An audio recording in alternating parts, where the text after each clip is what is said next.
Most scientists tried to understand animals by controlling experiments. Jane Goodall changed everything by doing the opposite. She waited. In her 20s, Jane Goodall traveled to Tanzania to observe chimpanzees in the wild. She didn't arrive with advanced credentials or rigid plans. What she brought was patience.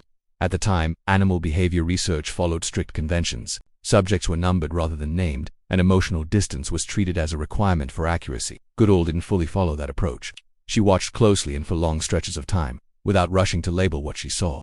Patterns emerged slowly, not because she forced them to, but because she stayed long enough for them to appear. That choice would eventually change how scientists understood animal behavior and how humans understood themselves. When Goodall began her observations, research focused on short studies and isolated actions. Relationships were harder to measure, and long-term patterns often went unnoticed. She did the opposite. Goodall recognized individual chimpanzees and learned their habits over months and years. Instead of isolating behavior, she paid attention to relationships who associated with whom, how conflicts unfolded, and how groups changed over time. This kind of understanding took patience. Grooming turned out to function as communication. Conflict followed recognizable patterns. Mothers passed behaviors to their young through repetition and example.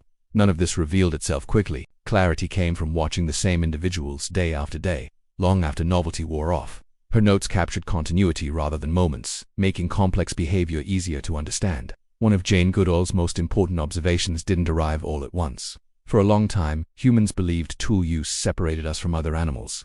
Making and using tools was considered a defining human trait. Over time, Goodall noticed chimpanzees selecting pieces of grass and twigs, modifying them, and inserting them into termite mounds.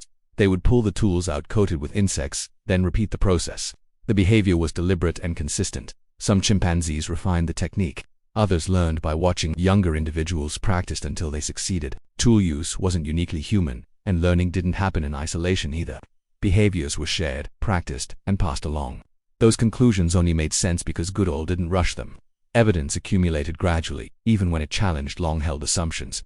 The discovery came from paying attention, not stepping in. Goodall's work reshaped how research was done. Primatology expanded beyond anatomy to include social structure, learning, and long-term relationships.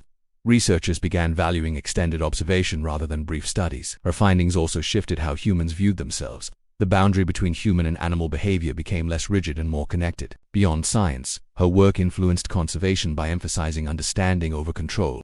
Observation became not just a method, but a responsibility that required time, patience, and humility. Jane Goodall didn't rush discovery. She stayed long enough to let understanding catch up. Sometimes paying attention turns out to be the work.